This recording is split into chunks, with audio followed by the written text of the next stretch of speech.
بالله من الشيطان اللعين الرجيم.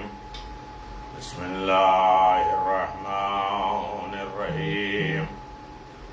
الحمد لله ذا المن والإحسان وذي العز والسلطان الذي خلق الإنسان وعلمه البيان. والحمد لله الذي نور قلوبنا بولاية محمد وآل محمد. اللهم صل على محمد وآل محمد. الحمد لله الذي جعلنا من المتمسكين بولاية علي بن أبي طالب عليه الصلاة والسلام وعلى آله الطيبين الطاهرين المعصومين المنتجبين. ولعنة الله على أعدائهم من الآن إلى قيام يوم الدين. آمين يا رب العالمين. أما بعد، فقد قال الله تبارك وتعالى في محكم كتابه المبين وهو أصدق الصادقين. وقوله الحق. بسم الله الرحمن الرحيم. يا أيها الذين آمنوا كتب عليكم الصيام كما كتب على الذين من قبلكم لعلكم تتقون. صدق الله العلي العظيم وصدق رسوله النبي الكريم. سامعین گرامی قدر، ناظرین محترم،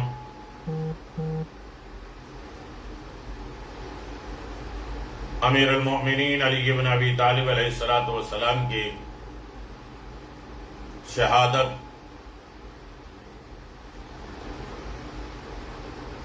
اور روزانہ کے جو پروگرام چل رہے ہیں، ماہ رمضان کے روزے، نماز، عبادتیں کے مقاصد، فضیلت اور اہمیت کے ضمن میں بات چل رہی ہے۔ مولا کائنات علی بن ابی طالب کے فضائل اور فضیلت کون بیان کر سکتا ہے؟ ان فضائل کمالات کو خود علی بن ابی طالب علیہ السلام نے اپنی زبان سے مسجد کوفہ میں بیان کیا ہو، جن کے فضائل و کمالات خود خالق بیان کر رہا ہو، رسول مقبول بیان کر رہے ہیں، قرآن بیان کر رہا ہو۔ ساری کائنات میں فضیلت علی بن ابی طالب جاری و ساری ہے، جن کی ولایت کے بغیر کوئی عمل قبول نہیں ہے، جو جنت اور جہنم تقسیم کرنے والے ہیں۔ پیغمبر اسلام صلی اللہ علیہ وآلہ وسلم کی ماہ رمضان کی دعاؤں میں ایک دعا 20 ماہ رمضان،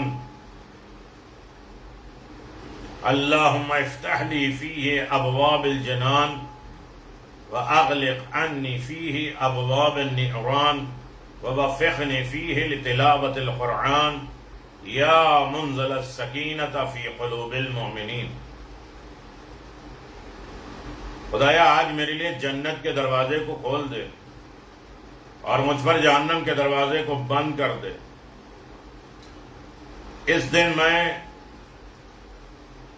اس دن مجھے تلاوت قرآن کی توفیق عطا فرما۔ اے صاحب یا صاحبان ایمان کے دلوں کو تسلی، تشفی، سکون دینے والا، مومنوں کے دلوں میں سکینہ نازل کرنے والا۔ پروردگار، بظاہر ہم یہ دعا پڑھ لیتے ہیں، لیکن یہ دعائیں پڑھنا، اس پر عمل کرنا اصل میں تقوی کا ایک زینہ ہے۔ لعلکم تتقون، شاید اسی طرح ہم متقی و پرہیزگار بن جائیں گے۔ ہر دن ایک زینہ، ایک منزل جو ہم کراس کریں گے، آگے بڑھیں گے، اپنی زندگی میں ڈھالتے جائیں گے، تو یقیناً آہستہ آہستہ تقوی کی طرف ہمارا قدم بڑھتا جائے گا اور ہم متقی و پرہیزگار کی منزل پر پہنچ جائیں گے۔ اس دعا میں، چھوٹی سی دعا میں تھوڑی سی تشریح کی جاتی ہے۔ 3 حاجتیں ہیں، 3 دعائیں ہیں، 3 ریکویسٹ ہے، 3 فریاد استغاثہ ہے پروردگار سے. اے میرے خالق، اے میرے مالک، جنت میں جانے کی تمنا اور آرزو ہے میری،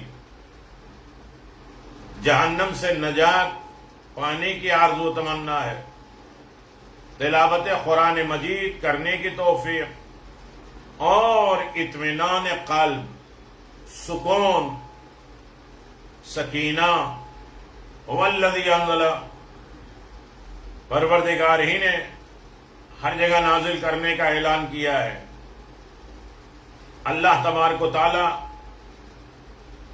انزل السکینۃ فی قلوب المؤمنین لیزدادوا ایمانا مع ایمانہم، مومنوں کے دلوں میں سکینہ نازل کیا ہے تاکہ ان کے ایمان میں اضافہ ہوتا جائے.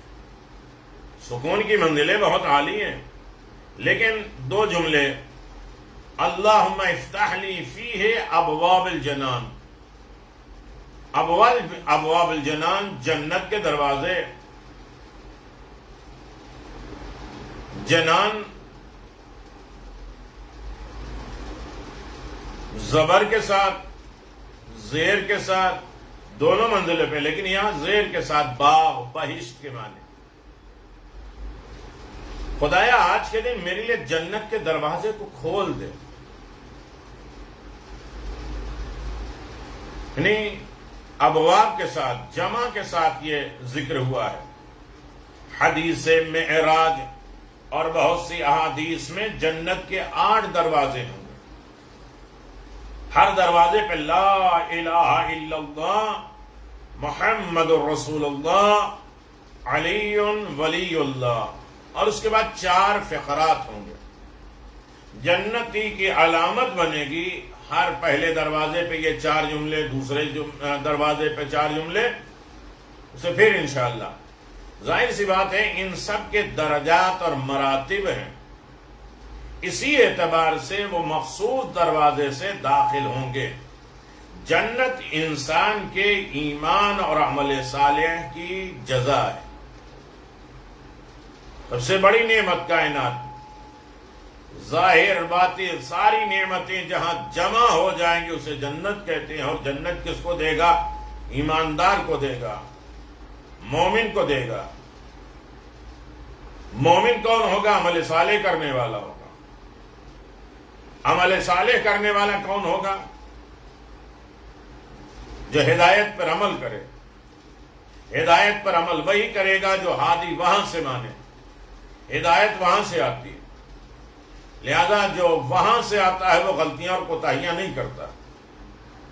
یہ ابابیلوں نے بھی بتا دیا کہ ہم ہیں جانور لیکن آئے وہاں سے ہیں، لہذا غلطیاں نہیں کریں گے. تو جنت انسان کے ایمان، اعمال صالح کی جزا ہے جسے خدا بند عالم آخرت میں بند مومن کو عطا کرے گا. قرآن مجید خود اعلان فرما رہا ہے ان الذین آمنوا وعملوا الصالحات یہدیہم ربہم بایمان تجری من تحت الانہار فی الجنان النعیم. جو لوگ ایمان لائے، نیک اعمال بجا لائے، بے شک ان کا پروردگار ان کے ایمان کے سبب انہیں نعمتوں والی جنت کی راہ دکھائے گا جس کے نیچے نہریں بہ رہی ہوں گی. سورہ یونس آیت نمبر 9.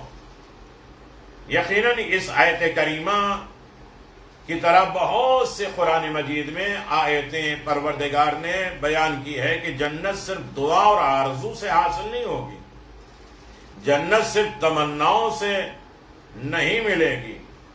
جنت متقیوں کے لیے ہے، متقی کے لیے اسے کھولا گیا، اسے رکھا گیا ہے. اور متقیوں ہی کو وراثت میں جنت دے گا، ملکیت میں جنت نہیں دے گا. جو قوم وراثت کو نہیں مانتی ہوگی اسے جنت کی کیوں تڑپ ہے؟ یہ نمازیں پڑھے جا رہے ہیں، وہ قرآن ختم کیے جا رہے ہیں، یہ جو ہے آفت مچی ہے افطار کرنے کی اور روزہ کھولنے کی، اور یہ اس طرح سے یہ کیوں؟ کس لالچ میں؟ کہا جنت کی لالچ میں. جنت ملتی ہی نہیں ہے. جنت اللہ کہتا ہے نورث من عبادہ من کان تقی، میں اپنے بندوں کو وراثت میں جنت دوں گا جو متقی بندے ہوں گے. تو جنت وراثت میں ملے گی، ملکیت میں نہیں ہوگی. تو لہذا وراثت کو ماننا پڑے گا. جناب سیدہ کو ٹھکرا دینا کہ بھئی وارث نہیں بنتے نہ بناتے ہیں، وہ کس جنت کے لالچ میں بیٹھے ہیں؟ یقیناً، بلکہ تکمیل آرزو اور دعا کی شرط ایمان اور عمل صالح ہے۔ ہماری دعائیں قبول نہیں ہوتی، شرط ہے ایمان اور عمل صالح کی۔ خدایا اس ماہ میں میرے لیے جنت کے دروازے کھول دے۔ اس سے مراد یہ ہے، اس سے مقصد یہ ہے کہ پروردگار مجھے میرے ان گناہوں سے چھٹکارا عطا کر جس کے ہوتے ہوئے جنت کا حصول ناممکن ہے، اور آئندہ گناہوں سے بچتے رہنے کی توفیق عطا فرما، کیونکہ جنت کا حصول ایمان اور عمل صالح پر ڈیپینڈ ہے، موقوف ہے۔ میں تھوڑی سی ڈیپ تشریح کر رہا ہوں، اور اس کے اگر خلاصے میں جاؤں، واقعات میں جاؤں، روایات میں جاؤں، تو اشرے چاہیے اس دعا کے۔ ایک اشرا میں اس ضمن میں پڑھ چکا ہوں، 8 دروازے پر، جنت کے 8 دروازے پر کیا کیا لکھا ہے اور کیا کیا ہمیں چاہیے، اور کس طریقے سے جنتیوں کی علامت ہے۔ بلکہ یہاں تک پڑھ چکا ہوں، چلتا پھرتا جنتی، مرنے کے بعد جنت نہیں ہے، یہاں جنت میں رہو گے تو جنت ٹرانسفر ہوگی، مرنے کے بعد جنت نہیں ہے۔ تو عزیزان محترم، بعض ایسے گناہ ایسے ہیں جس سے نیک اعمال برباد ہو جاتے ہیں، بہت سے برائیاں ایسی ہیں جس کی وجہ سے نیکیاں ختم ہو جاتی ہیں۔ امام علی رضا علیہ الصلوۃ والسلام فرماتے ہیں، اتقوا الذنوب فإنها ممحقة للخيرات، گناہوں سے بچو کیونکہ گناہ انسان کے نیک اعمال کو برباد کر دیتے ہیں۔ چنانچہ خدا سے ہم جنت کے حاصل کرنے کی دعا کرنا، دراصل گناہوں سے بچتے رہنا اور ایمان کی سلامتی اور نیک اعمال کی انجام دہی کی توفیق کے لیے دعا کرنا، یہ سب سے بڑی نعمت ہے۔ جہاں برائیاں گناہ سے اچھائیاں بدل جاتی ہیں، وہاں بہت سی اچھائیاں ہیں جس سے گناہ ختم ہو جاتے ہیں۔ ولایت علی، محبت علی ابن ابی طالب ایسی دولت ہے جس کے آ جانے کے بعد کوئی گناہ کوئی اثر کرتا ہی نہیں، اور بغض علی ابن ابی طالب ایسا گناہ ہے، وہ اگر آ جائے تو کوئی نیکی اثر انداز نہیں ہوتی، کوئی خیر کوئی اچھائی نہیں آتی۔ حصول جنت کے اسباب، جنت کے حاصل کرنے کا ذریعہ کیا ہے، کیسے جنت حاصل کریں گے؟ احادیث معصومین علیہ الصلوۃ والسلام میں ہے کہ جنت میں داخل ہونے کے اسباب، عوامل، علل، کارن، وجہ موجود ہے، اور اس میں ساری چیزیں تو بیان نہیں کی جا سکتی ہیں، لیکن پہلی چیز ہے توحید، یعنی علی ابن ابی طالب جو جنت بانٹیں گے، تو پہلی شرط ہے وحدہ لا شریک کا کلمہ پڑھنے والا، اللہ کو ایک ایکتا ماننے والا۔ امام جعفر صادق علیہ السلام فرماتے ہیں، قولو یا قول لا الہ الا اللہ ثمن الجنہ، کلمہ لا الہ الا اللہ جنت کی قیمت ہے۔ جو کلمہ لا الہ الا اللہ پڑھ لے، یہ ایک قلعہ ہے جو اس میں داخل ہو گیا، ساری مشکلات پریشانی سے ہمیں پا گیا۔ البتہ یہ بات ذکر ضروری ہے کہ لا الہ الا اللہ اپنے شرط اور شروط کے ساتھ، جیسے کہ سلسلۃ الذہب میں امام رضا علیہ السلام نے فرمایا، اللہ عز وجل یقول لا الہ الا اللہ حصنی فمن دخل حصنی امن من عذابی، قال فلم مرت الراحت ناداہ بشروطها وانا من شروطها۔ اللہ جل جلالہ کا ارشاد گرامی ہے کہ لا الہ الا اللہ ایک میرا مضبوط قلعہ ہے، جو بھی اس میں داخل ہو گیا وہ میرے عذاب سے محفوظ ہو گیا، مگر اس کے لیے شروط ہیں، اور ان شرطوں میں سے ایک شرط ہم آل محمد ہیں، یعنی امامت اور ولایت اہل بیت شرط توحید ہے، اور ولایت اور امامت کا تصور اتباع کے بغیر ناممکن ہے۔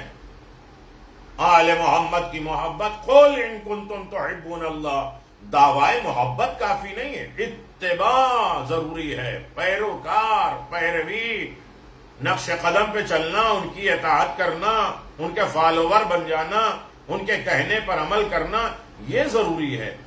نمبر 2، توحید کے بعد ایمان اور عمل صالح جنت کے حصول کے ذریعہ ہے۔ قرآن مجید خود اعلان فرما رہا ہے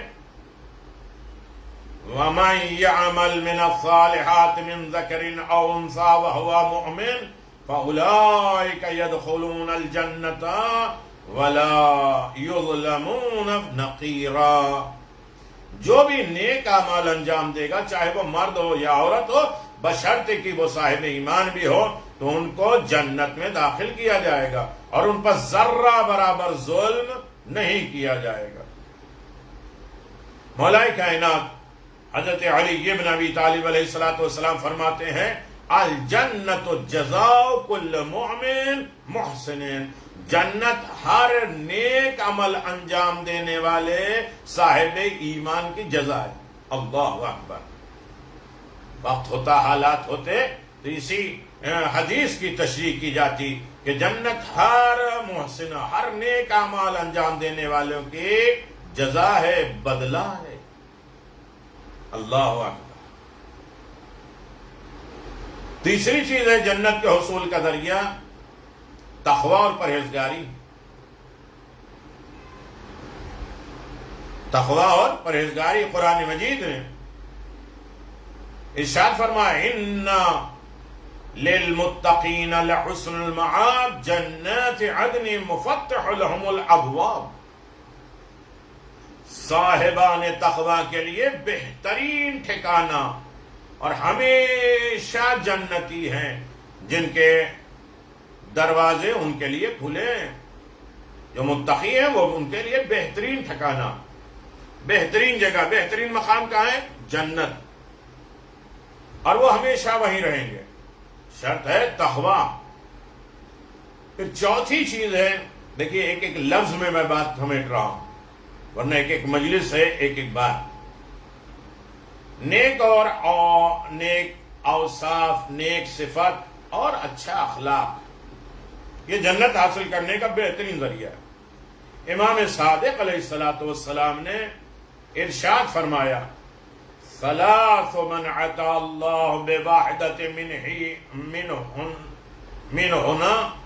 اوجب اللہ لہ الجنت الانفاق من الاقتار والبشر بجمیع العالم والانصاف من نفسه۔ تین کام ایسے ہیں اگر ان میں سے کوئی ایک بھی خدا کے لیے انجام دے گا تو خدا کریم اس پر جنت کو واجب قرار دے گا۔ تین کام کر لو، تنگ دستی میں انفاق کرنا، مل جائے دولت و سرمایہ ہو اور اس کے بعد لوگ کہیں کہ اللہ یہ دے دے گا تو ہم انشاءاللہ کار خیر کریں گے، نیکی کریں گے، مدرسے میں دیں گے، مسجد بنائیں گے، مجلسیں کریں گے، افطار کرائیں گے، اللہ دے تو صحیح ہے، جب بچ جائے تو اس کو دے دیں گے۔ تنگ دستی جب کچھ نہ ہو تب کرو تاکہ وہ تمہارے راستے کو کھول دے، مشکلات کو کھول دے۔ تو یہ ہماری سوچ غلط ہوتی ہے کہ ہوگا تو کریں گے، نہیں ہے تو کریں تاکہ ہو جائے۔ تو تنگ دستی میں جو انفاق ہوتا ہے، مفلسی میں، ناداری میں، غربت اور فقیری میں جو خرچ ہوتا ہے، یہ جنت کے حصول کا ذریعہ ہے۔ خود اپنے سامنے سے روٹی اٹھا کے دے دینا، خود اپنی ضرورتوں کو دوسروں کی ضرورتوں پہ مقدم نہ جاننا، بلکہ دوسروں کی ضرورت کو احساس کرتے ہوئے اپنی ضرورتوں کو ختم کر دے، تواضع اور انکساری اور ایثار کی منزل پہ پہنچ جائے، تو یقیناً یہ جنت کا حصول ہے۔ دوسری چیز، ہر ایک کے لیے خوش روی اور خوش خلقی، بد اخلاقی نہیں، ہر ایک کے لیے مسکرا کے بات کرنا، اچھے اخلاق کے ساتھ، ادب کے ساتھ، اپنا پرایا، دوست، دشمن کوئی بھی ہو، با اخلاق ہو، یہ جنت کے حصول کا بہترین ذریعہ ہے۔ تیسری چیز ہے کہ تشریح کا، میں پھر کہوں کہ تشریح کا بالکل وقت نہیں ہے، نہ واقعہ نہ حدیث کی روشنی میں اس چیز کو واضح کیا جا سکتا۔ نمبر 3، عدل و انصاف کی رعایت کرنا، یہ جنت کے حصول کا ذریعہ ہے۔ جتنا انسان عدل و انصاف کی رعایت کرے گا عدل انصاف کرتا رہے گا اپنے اوپر، اپنے گھر والوں کے لیے، اپنے مذہب کے، اپنے دین کے اوپر، اپنے شریعت کے اوپر، اپنے کلچر، اپنے معاشرے میں جہاں عدل و انصاف کو رائج کرے گا وہ جنت کا حصول ہے۔ مہمان نوازی کے لیے پیغمبر اسلام صلی اللہ علیہ وسلم کا ارشاد ہے، الضیف دلیل الجنہ، مہمان جنت کا رہنما ہے۔ مہمان کی صحیح طریقے سے اگر ہم نے خدمت کی ہے تو یہ مہمان اصل میں جنت کے لیے رہنما بن جاتا ہے، نگراں بن جاتا ہے، لیڈر بن جاتا ہے۔ پھر اس کے بعد کہیں گے، دیکھیے ایک لفظ ہے سخاوت کے لیے پیغمبر اسلام نے فرمایا الجنت دار الاسخیاء، جنت سخی افراد کا گھر ہے، کنجوسوں اور بخیلوں کا نہیں۔ لیکن کنجوس بخیل ان کا کوئی سروکار جنت سے نہیں۔ جنت کا حصول چاہیے تو اچھے اخلاق، مہمانداری اور سخاوت، اسی طرح صبر، شجاعت، جہاد کے لیے بھی آیات اور احادیث میں ان کی جزا جنت کو قرار دیا ہے۔ تو یہ جنت کے دروازے ہم کھولنا چاہتے ہیں، اور جنت کے دروازے کھولنے کے لیے ان تمام اسباب کی ہمیں ضرورت ہے۔ 8 دروازہ، ظہر اور عصر کی 8 رکعت نماز، یہ 8 دروازے، مغرب عشاء کی 7 رکعت نماز، یہ جہنم کے 7 دروازے۔ 8 دروازے کو کھولنا ہے، 7 دروازے کو بند کرنا ہے، تو ہمیں چابیاں چاہیے۔ اس لیے صبح کی 2 رکعت نماز، یہ 2 چابیاں ہیں، ایک سے جنت کے دروازے کھولو، ایک سے جہنم کے دروازے بند کر دو۔ یہ صبح کی 2 رکعت نماز امام حسین علیہ السلام کی ہے، یعنی حسین کو اختیار ہے جنت کا، جنت پہنچانے کا بھی، جہنم سے بچانے کا۔ دوسرا جملہ آج کی دعا میں، وَأَغْلِقْ عَنِّي فِيهِ أَبْوَابَ النِّيرَانِ، خدایا آج کے دن مجھ پر جہنم کے دروازے کو بند کر دو۔ بالکل وہ راستہ ہم اپنا لیں جس کی وجہ سے سد باب ہو جائے۔ افتاح کی ضد، افتاح یعنی کھول دے، اس کے اپوزٹ اغلق، جہاں خدا سے جنت کے دروازے کو اپنے لیے کھولنے کی خواہش ہے، وہیں دوسرے جملے میں اپنے لیے جنت کے دروازے بند کرنے کی تمنا بھی ہے۔ جس طرح جنت کے متعدد دروازے ہیں، اسی طرح اہل جہنم کے بھی جہنم میں داخل ہونے کے لیے متعدد دروازے ہیں۔ احادیث معصوم سے یہ بات واضح ہے کہ جنت کے 8 دروازے ہیں، مگر جہنم کے کتنے دروازے ہیں اس کا ذکر خود قرآن میں موجود ہے، احادیث سے واضح ہے۔ ہر دروازے الگ الگ نوعیت کے گناہوں کے لیے ہیں۔ خدا کریم فرماتا ہے ان جہنم لموعدہم اجمعین لہا 70 ابواب لکل باب منہم جزء مخصوص، اور ان سب کے وعدہ گاہ جہنم ہے۔ جنہوں نے نافرمانی کی، گناہ کی، ان کا سب وعدہ جہنم ہے، جس کے 7 دروازے ہیں۔ ہر دروازے کے لیے ان کا ایک حصہ مخصوص کر دیا گیا ہے۔ جو بات اس دعا کے پہلے فقرے میں بیان ہوئی ہے، وہی بات یہاں، یعنی صرف دعا کرنا اور خواہش ظاہر کرنا کہ جہنم سے بچ جائے، درخواست کرنا کہ جہنم کے دروازے ہمارے لیے بند ہو جائیں، نہیں، بلکہ کہ اس کے لیے ضروری ہے ایمان اور اعمال صالح۔ ایمان اور عمل صالح انجام دیں گے تو خود کو گناہ سے محفوظ رکھیں گے۔ مختصر یہ کہ جن کاموں کی بنیاد انسان جنت میں داخل ہوتا ہے، وہی کام جہنم میں جانے سے روکتا ہے، اور جن کاموں کی بنا پر انسان جہنم میں واصل ہوتا ہے، وہی دخول جنت کے لیے مانع ہو جاتا ہے۔ جنت کے راستے ہم نے کھول دیے تو جہنم کے دروازے بند ہو گئے، جہنم کے دروازے ہم نے کھول دیے تو ہمارے لیے جنت کے دروازے بند ہو گئے۔ حدیث میں اس کا ذکر ہے جس کی بنا پر انسان خود پر جہنم کے دروازے کو بند کر سکتا ہے، جہنم کے دروازے کو بند کر سکتا ہے۔ بعض کا ذکر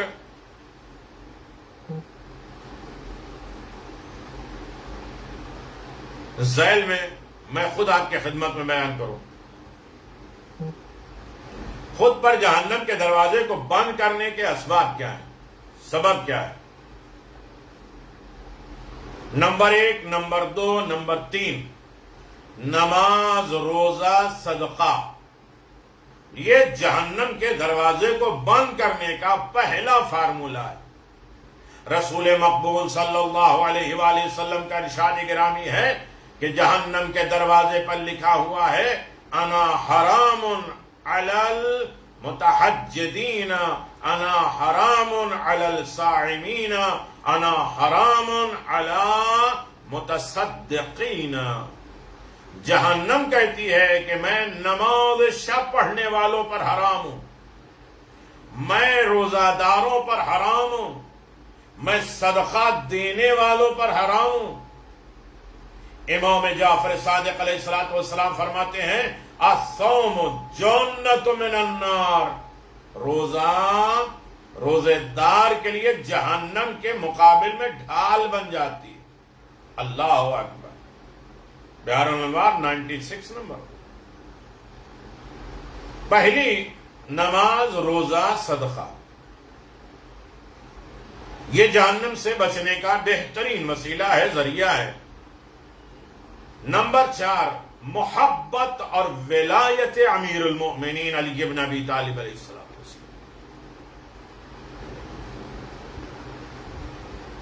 آج 20 رمضان ہے، 20 رمضان. اللہ اکبر.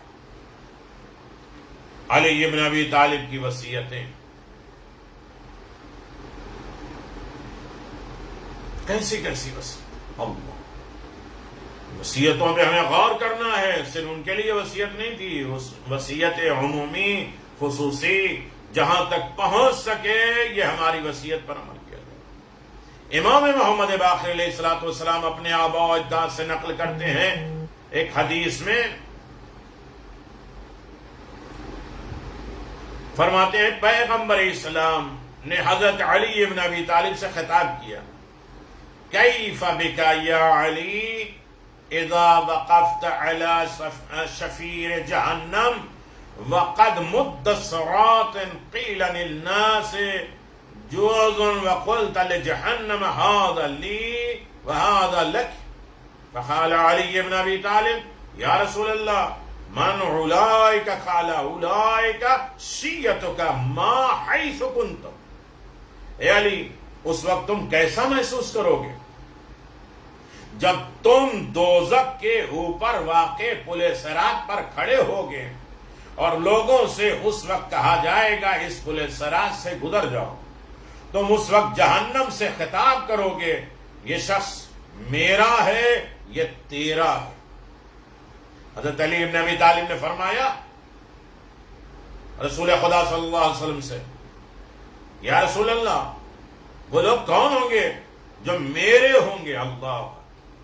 رسول نے فرمایا وہ آپ کے شیعہ ہوں گے، آپ کے چاہنے والے ہوں گے، آپ کے مطیع فرما بردار ہوں گے، آپ کی ولایت کے اقرار کرنے والے ہوں گے، آپ کے محب ہوں گے.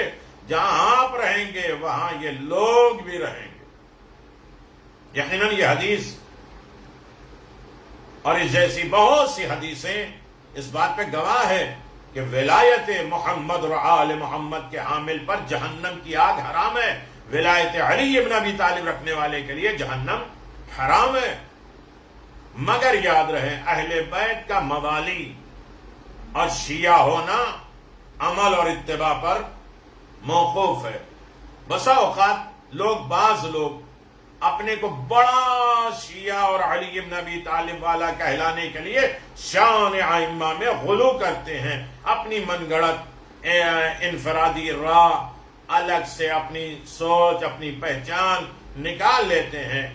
نعوذ باللہ، دشمن اہل بیت سمجھنے لگتے ہیں دوسروں کو، جبکہ کسی کو مقصر کہتے ہیں، کسی کو بھی کہتے ہیں، اور یہ نہیں سمجھتے ہیں کہ ایمان کا تھرمامیٹر ہمارے پاس نہیں ہے کہ کسی کے ایمان کو ہم جان سکیں. یہ تو اس منزل کو سوچو کہ ابو ذر اور سلمان ایک دوسرے کو نہیں سمجھ پاتے تھے. آج ہم سب کے ایمان کو جانچنے کے لیے تھے، ارے ان کا ایمان کیا ہے، ان کی محبت کیا، ان کے شکر، جبکہ حقیقی علی والا وہی ہوتا ہے جو ان کے بتائے ہوئے راستے پر چلے۔ امام علی کا راستہ وہی ہے جس کا ذکر سورہ حمد میں موجود ہے، صراط الذین انعمت علیہم، وہ راستہ جس پر اللہ نے نعمتیں نازل کی، سیدھا راستہ، علی کا راستہ، یہ طے کر لو جنت مل جائے گا۔ جہنم میں داخل ہونے کے اسباب کیا ہے، سبب کیا ہے؟ حدیث میں جہنم میں جانے کے متعدد اسباب ہیں، جن میں سے بعنوان مثال میں آپ کی خدمت میں 2 ذکر کر دوں، جھوٹ اور کبز۔ پیغمبر اسلام صلی اللہ علیہ وسلم نے فرمایا اذا کذب العبد فجر واذا فجر کفر فاذا کفر دخل النار، جب بندہ جھوٹ بولتا ہے تو فاجر ہو جاتا ہے، اور جب فاجر ہو جاتا ہے تو کافر ہو جاتا ہے، اور کافر جہنم میں داخل ہو جاتا ہے۔ یاد رہے کہ جھوٹ گناہ کبیرہ ہے، لیکن ہر قسم فقہی اعتبار سے موجب کفر نہیں ہے۔ ہاں، ضروریات دین کی تکذیب موجب کفر ہے، دین کی ضروریاتوں کو جھٹلانا۔ البتہ کفر کے بھی مختلف اقسام ہیں جن کی تفصیل اس موضوع سے مربوط نہیں ہے، آپ کتابوں میں دیکھیے۔ یقیناً عالم دوسری چیز ہے جہنم کے جانے کے اسباب و طریقے۔ عالم بے عمل، وہ جاننے والا جو اس پر عمل نہ کرے، سب کچھ جانتے ہیں، ہمیں معلوم ہے، آپ نہ بتائیے، سب کچھ ہمیں معلوم ہے، اس کے بعد بھی اس پر عمل نہیں ہے۔ ارے میں کہا، یہ تو مولا تھے، مولا کرتے تھے، تو پھر ہم کس کے فالوور بنیں گے؟ امیر المومنین علی بن ابی طالب علیہ الصلوۃ والسلام کا ارشاد ہے، پیغمبر اسلام نے فرمایا العلماء رجلان، رجل عالم اخذ بعلمه فهذا ناج وعالم تارك لعلمه فهذا هالك ان اهل النار ليتعظموا من نطر ريح العالم تارك العلم۔ علماء 2 طریقے سے ہیں، کچھ عالم بعمل ہیں جو نجات یافتہ ہیں، کچھ عالم بے عمل ہیں جو ہلاک ہونے والے ہیں۔ اہل جہنم ان کی بدبو سے پناہ مانگیں گے۔ خالق کائنات سے اس برکتوں اور رحمتوں کے مہینے میں ہماری دعا یہی ہے کہ خدایا ہمیں ان کام کی توفیق عطا فرما جن کی بنا پر جنت نصیب ہو، اور ان برائیوں سے نجات عطا فرما جس کے سبب آتش جہنم کے ہم حوالے کر دیے جائیں۔ اللہ اکبر۔ اور اس دن تیسرا فقرہ عظیم ہے، ووفقنی فیہ لتلاوۃ القرآن ومنزل السکینۃ فی قلوب المؤمنین، اور اس دن میں تلاوت قرآن کی توفیق دے، یعنی قرآن پڑھنے، سمجھنے، اس پر عمل کرنے، اس کو اپنی زندگی ڈھالنے کہ توفیق عطا فرمائے۔ اے صاحبان ایمان کے دلوں میں سکون اور تسلی نازل کرنے والے، تلاوت کے معنی پڑھنے کے ہیں۔ قرآن کریم کی تلاوت باعث ثواب ہے۔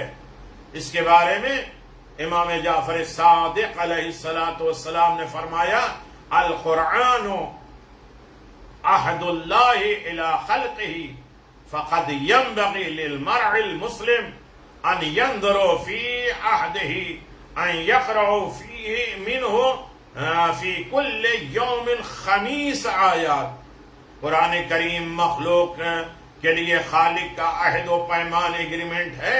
ایک مسلمان کے لیے ضروری ہے کہ وہ اپنے عہد اور پیمان کو دیکھے، ہر دن اس سے 50 آیتوں کی تلاوت کرے۔ ایک اور مقام پر ارشاد ہے نور بیوتکم بتلاوت القرآن فإن البيت إذا كثر فيه تلاوة القرآن أضاء لأهله السماء كما تضيء نجوم السماء لأهل الدنيا۔ اپنے گھروں کو تلاوت قرآن سے روشن کر دو، کیونکہ جس گھر میں کثرت ساتھ زیادہ سے زیادہ قرآن مجید کی تلاوت کی جاتی ہے، وہ گھر آسمان والوں کے لیے ویسے ہی روشن اور منور ہے جس طرح اہل زمین کے لیے آسمان کے ستارے روشن و چمکدار۔ قرآن کریم ماہ رمضان میں بہت گہرا رابطہ ہے، کنیکشن ہے ماہ رمضان اور قرآن مجید سے۔ چنانچہ اس ماہ مبارک میں شب قدر بھی ہے جس میں قرآن مجید کے نزول دفعی ہوا ہے، لہذا یہ مہینہ حقیقت قرآن کے ساتھ متحد ہے۔ پیغمبر اسلام صلی اللہ علیہ وسلم نے ماہ شعبان کے آخری خطبے میں ارشاد فرمایا تھا، اس مہینے میں ایک آیت کی تلاوت دوسرے مہینوں میں ختم قرآن کے برابر ہے۔ امام محمد باقر علیہ السلام فرماتے ہیں لِكُلِّ شَيْءٍ رَبِيعٌ رَبِيعُ الْقُرْآنِ شَهْرُ رمضان، ہر شے کی ایک بہار ہوتی ہے، قرآن کی بہار ماہ رمضان ہے۔ چاہتے تو یہی ایک دعا کو پورے مہینہ ہم گزار سکتے تھے، اتنی اہم دعا ہے۔ یاد ہے قرآن ایک ایسی کتاب نہیں ہے جسے سرسری رسمان جلدی جلدی ختم کر لو، پڑھ کر آگے بڑھ جائے، بلکہ اس کے پڑھنے کے ظاہری اور باطنی آداب احادیث کی کتابوں میں موجود ہیں۔ کم از کم قرآن مجید کی تلاوت کے آداب 21 ہیں، جیسے طہارت ہے، ظاہری باطنی ساری طہارت، وضو کے ساتھ، مسواک کے ساتھ، قبلہ رخ، احترام قرآن، خوشبو لگانا، بسم اللہ کرنا، اعوذ باللہ کہنا، خدا سے معافی تلافی کہنا، اچھی جگہ بیٹھنا، اچھے مقام پہ پڑھنا، اچھی جگہ اچھے دن پڑھنا۔ نزول کا مقصد ہدف صرف تلاوت نہیں ہے، بلکہ یہ کتاب لوگوں کے عمومی ہدایت، متقین کی خصوصی ہدایت کے لیے نازل ہوئی ہے، جیسا کہ خود ہدی للمتقین، ہدی للناس سے روشن ہے۔ یہ ہدایت ہے، اس وقت تک ناممکن ہے جب تک اس میں غور و فکر نہ کر لیں، جب تک ہم انسان نہ بن جائیں۔ خدا کہتا ہے افلا یتدبرون القرآن ام علی قلوب اقفالہم، تم قرآن پر غور و فکر کیوں نہیں کرتے؟ کیا تمہارے دلوں پہ تالے لگے ہیں؟ تو میرے عزیزو، قرآن ایک عظیم کتاب ہے، اور اگرچہ اس میں غور و فکر کے بغیر بھی قرآن مجید کی تلاوت کرتا ہے تو اسے تلاوت کا ثواب تو مل ہی جاتا ہے، لیکن بہت سی دوسری نعمتوں سے فائدہ نہیں اٹھا پاتا، محروم ہو جاتا ہے۔ اگر عربی سے نہ واقف ہے تو کم از کم اس کا ترجمہ، 2-4 آیتوں کے مفہوم سمجھ لے۔ خلاصہ یہ ہے کہ قرآن کریم مستفید ہونے کے لیے 3 مرحلے ہیں۔ قرآن کیسے فائدہ دیتا ہے؟ ایک تو تلاوت کے ذریعے، قرآن مجید کی تلاوت نہ صرف عبادت، بے شمار ثواب و جزا کا سبب بنتی ہے، بلکہ بعد کے مرحلے کے لیے راہ ہموار کرتی ہے۔ دوسرا طریقہ آیات کی تلاوت کے ساتھ ساتھ انسان اس پر غور و فکر کرے تو یہ کام اس کے لیے انتہائی مفید واقع ہوتی ہے، اس کی معرفت کے راستے بلند ہوتے ہیں، سبب بنتے ہیں۔ تیسرا کام ہے عمل، جس طرح تلاوت غور و فکر کرنے کے لیے راہ ہموار کرتی ہے، اسی طرح قرآن میں غور و فکر کرنا اس کے تعلیمات پر عمل کرنے کا باعث بنتا ہے۔ اور یہ سب ہم مرحلہ ہے، اگر کوئی شخص قرآن پر عمل کرے گا، قرآن پہ غور کرے گا، تو اس نے اس ہدف اور مقصد کو پورا نہیں کیا۔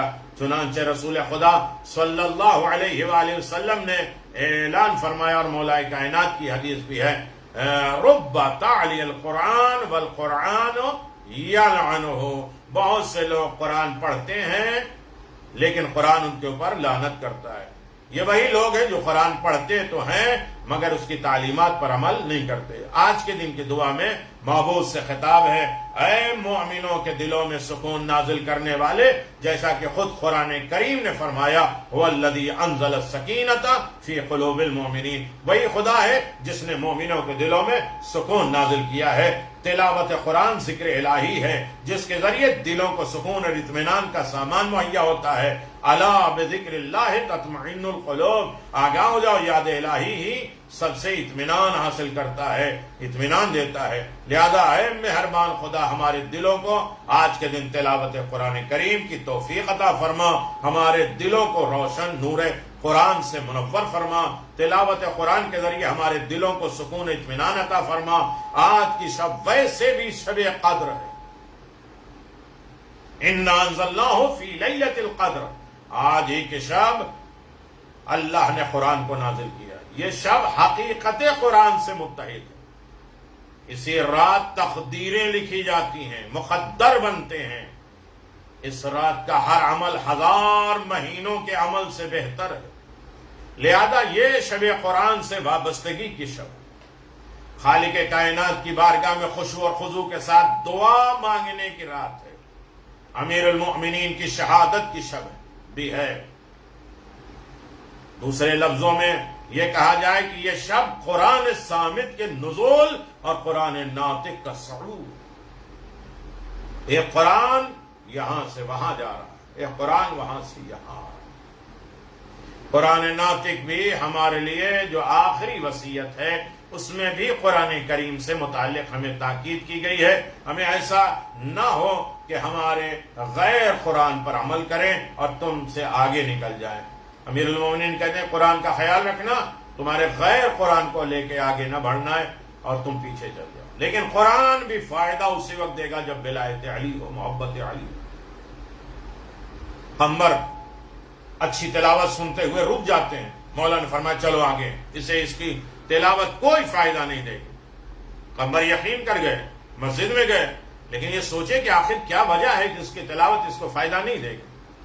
آئے نماز پڑھ کے، جب بڑی اچھی تلاوت کر رہے تھے، کہا یہ میری محنت کا نتیجہ ہے۔ کہ علی ابن ابی طالب سے کوئی تعلق ہے؟ کہا نہیں، علی سے محبت نہیں کرتے۔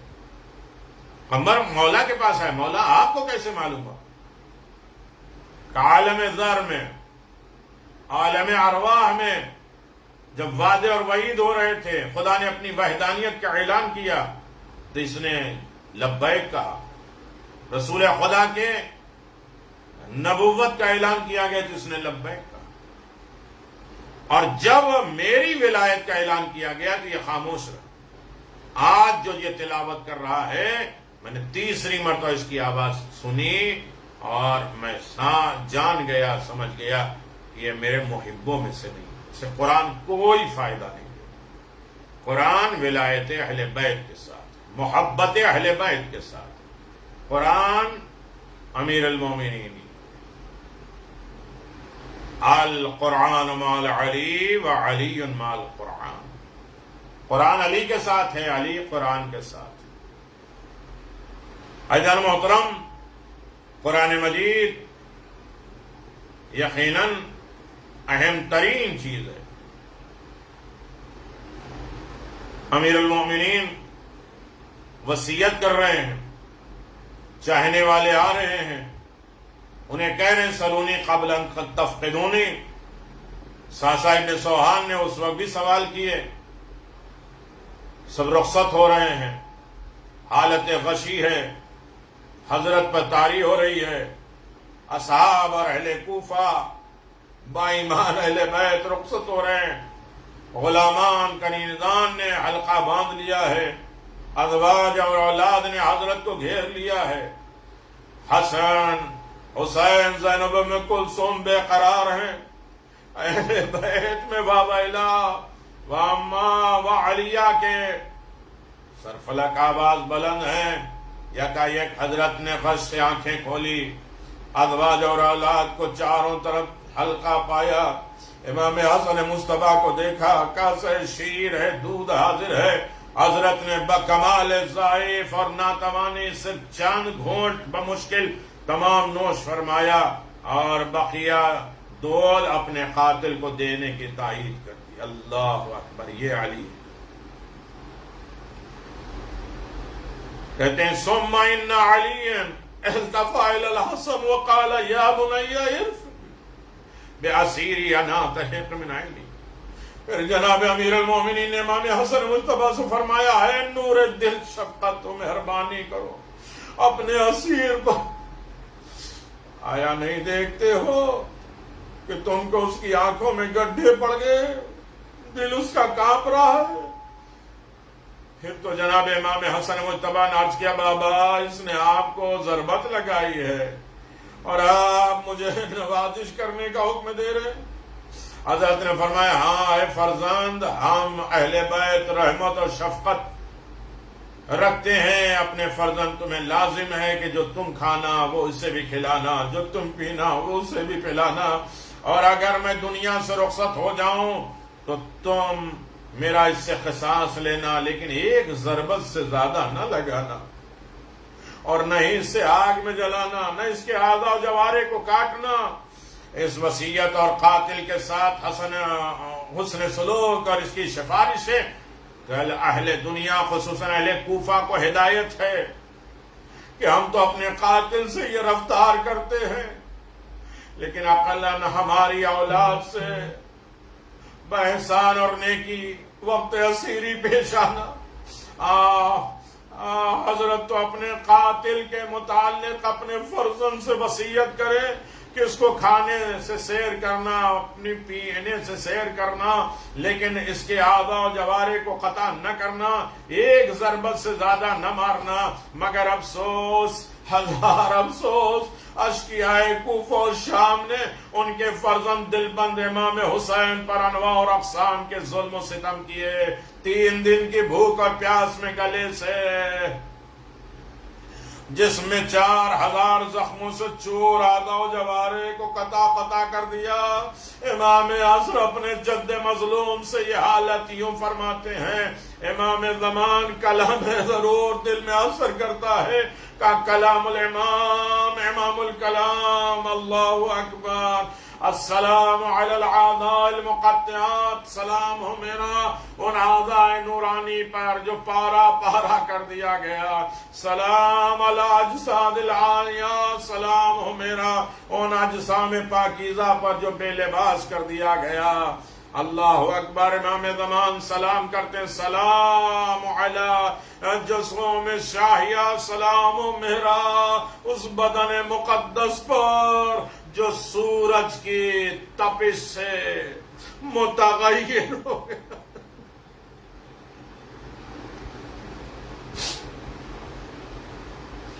السلام علی رعوس المشالات، سلام میرا ان سرہائے انوار پر جو نیزوں پہ بلند تھا۔ السلام علی الشفاء الزبلات، سلام ہو ان پر میرا لباس خشک جو شدت تشنگی سے بدمردہ ہو گیا تھا، جن کے لب۔ السلام علی الدماء الشائلات، سلام میرا خون طیب طاہر جو بظلم و ستم بہایا گیا۔